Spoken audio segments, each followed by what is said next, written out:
We're at Jack Edwards Reserve tonight for this round 4 clash between Oakleigh Cannons and Green Gully. Oakleigh's 2 wins and a draw from 3 games so far this campaign, while Green Gully has been trying to find its feet, having failed to pick up a point since round 1. We join Teo Pellizzeri, Griffin McMaster, Adam Baroli, Ryan McGee and Michael Higuain for the rest of the call from the 9th minute of the match. Taking on Bowen and Atletico versus Chelsea. Get around Chelsea.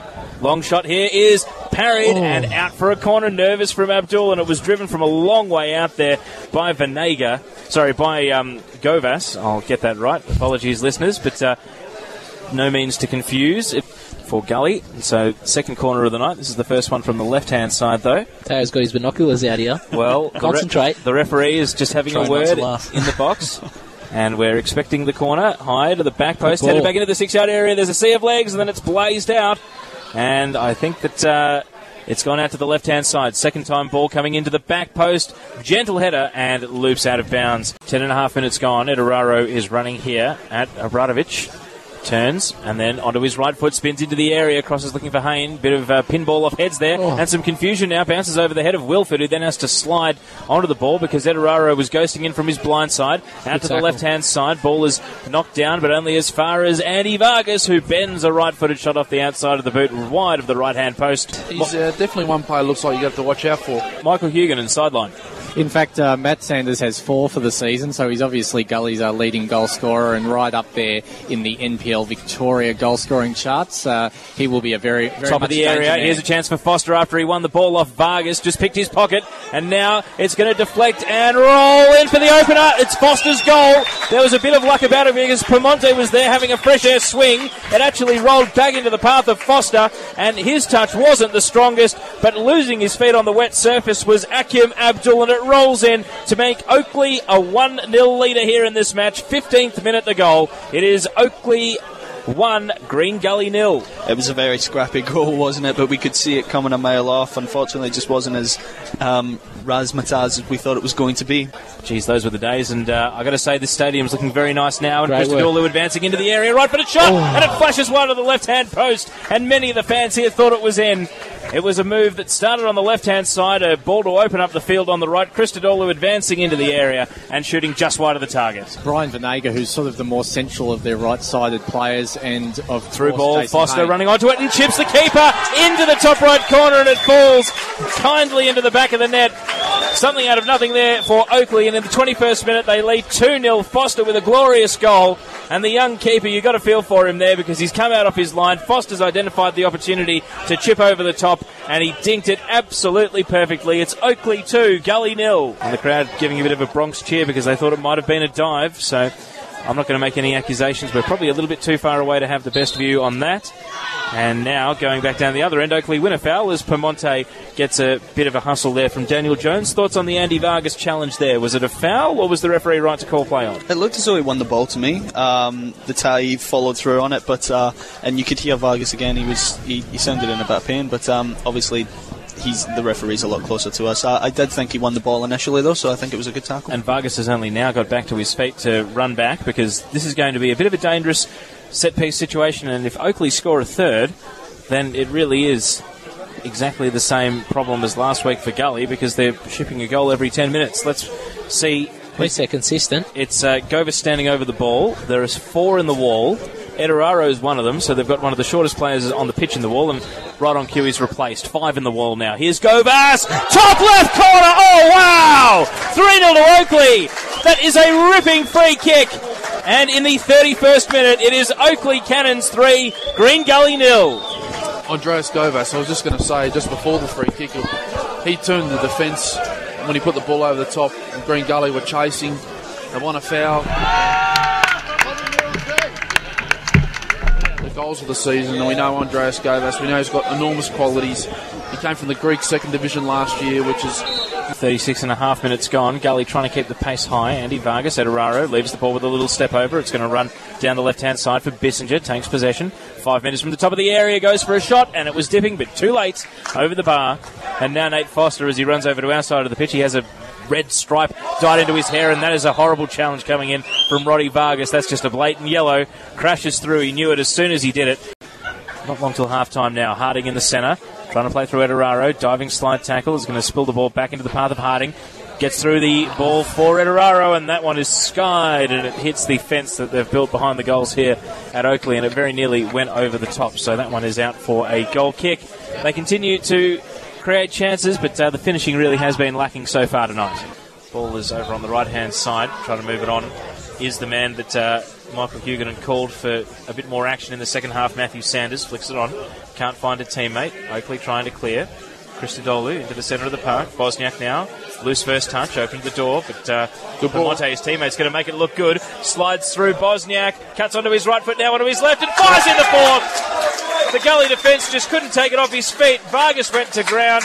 And also trying to come in and take the ball away as well was Bissinger. Neither of them, as they snapped at the heels, could actually get a piece of the ball. Bosnjak went to his right, Cutbay out to his left, shot from the edge of the 6-yard area, and lashes in the fourth. We have only played 48 minutes, and the halftime team talk has gone out the window for Oakleigh. Yeah, I believe it was a Piemonte through ball that put Bosnjak in on goal. He sort of... Well, ball is out of bounds for a Gully corner over on the right-hand side as they attack through the right side of the area. We're rambling because it's 4-0 at the moment, and Gully really need to get a lifeline back into this game for us to switch focus back to everything on the pitch, and this might be the very moment they can do so. Andy Vargas has gone over to take the corner at the train track's end. In it comes, and first header is cleared off the line, and no, it bounces in. It has found a way in, and Bissinger is the man who got the header on it. So it's 4-1, and Gully have their lifeline. Perhaps just like Game's last week, on. it's going 4-0 down. That proves the inspiration. So the 53rd minute the goal, Bissinger the scorer, and the man on the line couldn't keep it out. Loose first touch there, though, from Bosnjak. And his pass sells Christodoulou into a little bit of trouble, so they have to retreat all the way back to Lecornu. Now he passes out to the left-hand side, and legged is Foster. No, apologies, not legged is Foster, legged is Piemonte. And there's going to be a yellow card out there, and so Gully player goes into the book. And Shaw and Harding out there. Thank you very much, Michael Huguenin on the sideline. So Harding joins Jones and Vargas on yellow cards in this Gully team. We've had a big...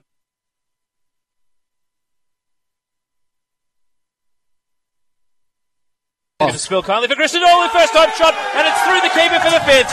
And that one will put the game to bed. Christodoulou running onto the ball. The Green Gully defence was absolutely asleep, and then his left-footed shot was not too powerful, but unfortunately the man on his first start tonight, Akim Abdul, dived down to his right, couldn't get the cleanest touch on the ball. It went through him and rolled into the back of the net. In the 57th minute, it is Gully. Gully feign a short corner. They're not going to do that. It will be sent into the area now by Andy Vargas. Runs in, right-footed ball, it's a grubber into the area, and now Hayne a chance, takes it on his left, turns onto his right, has the time to pick his spot, and it's held, plucked out of the air comfortably by Honos, who takes the ball. It was a good effort from Hayne. He took it down, he was quite composed, and unfortunately didn't get it into the top corner. But yeah, he's gone off, looked very proppy, and they're playing with 10. Good counter here. Foster from the left-hand side plays through Zoric into the penalty area and slides in number 6. That was clinical. Corner for Gully at one end, counter-attack went out to Nate Foster over on the left, played through the man there in Goran Zoric, ran to the edge of the penalty area, and through a central position he could pick either side of the keeper, no trouble going round him to the right. Yeah, Zoric has been very, very, very good since he came on. He's caused a hell of a lot of problems for that Green Gully defence. Making his first senior start. Long ball, Sanders brings it down 5 metres from the top of the area, takes a long shot and just curls it kindly into the arms of Honos. Zoric running through the centre of the park, goes round Ratip, now 1-2 with Kachari. Zoric into the area on the right hand side, Abdul's been drawn out of his line and Zoric stands up, cuts it back, and now the ball into the area from Kachari is deflected as he hit it straight away by Roddy Vargas, and it gives enough time for Jeff Fleming to get back and clear it away. I suspect it wasn't goal bound regardless. And so ball back into the centre. Kachari keeps it moving. Now Christodoulou into the right hand side of the area, cuts it back onto his left. Vargas got a little nick on it, and now crossing into the area, Christodoulou, and it goes off the face of Vargas, who headed it down and headed it away. And it's met with a full-time whistle. Just the 2 minutes of stoppage at the end of the night. The final score, Oakleigh Cannons 6, defeating Green Gully 1. Absolutely huge result for you. Do you think it was a fair result? I think it depends how you look at it. It's a fair result, not because Green Gully is a poor side. Unfortunately for them, they play second goalkeeper, and because we start to score early, I'm not sure what is done for his confidence. And so it's fair because we deserve to score, and you might have said that we could have scored more, But from the other side, it's not fair on Green Gully because the difference between the team is not the way it was reflected today on the result. So fair in general, no. Fair on today, yes. Answer your question? Yeah. Yes, okay. Were you happy with the way your team played? The truth, not in the first half, in the second half. First half, tactically, we didn't play away. We scored goal due to the weakness of the goalkeeper and some few brilliant moves. But overall, Green Gully played as good as we are, and I think that they have more of the midfield than we are because we were not organized the way I instructed the boys. And I went at them at half-time, you can ask, but I wasn't happy at half-time, and it's quite rare because you lead 3-0, you should respect it and you should congratulate them, but I wasn't happy. The other thing that I told them at half-time, it was funny enough, I told them, listen, keep the clean sheet, it's important for us to work out to keep clean sheet, so I'm happy if it will stay 3-0, better if it will be 6-1. And funny thing that it happened 6-1. Dusan went off the pitch. How is he feeling after? I don't know. It doesn't look good because it's in the knee and it's a bit wobbly and swollen. Hopefully it will be good, but probably we'll have to get a scan and we will know. If it will not be good, it will be a big loss, So I would have preferred to win 1-0 and have Dusan than to win 6-1 and lose Dusan. What's your opinion so far about the implementation of the NPL in Victoria? Look, it's like a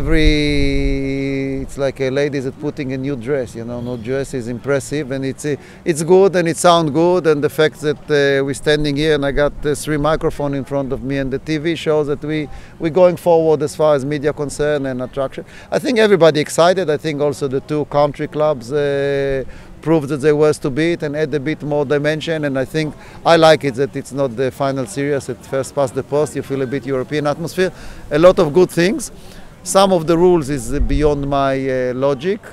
I'll give you just one for example. They said that if you play under 20 you're not allowed to play more than 5 games in the first team, and it's beyond me, whichever angle I look at it. Is this competition encouraging from one side to play younger players and to develop local young talent?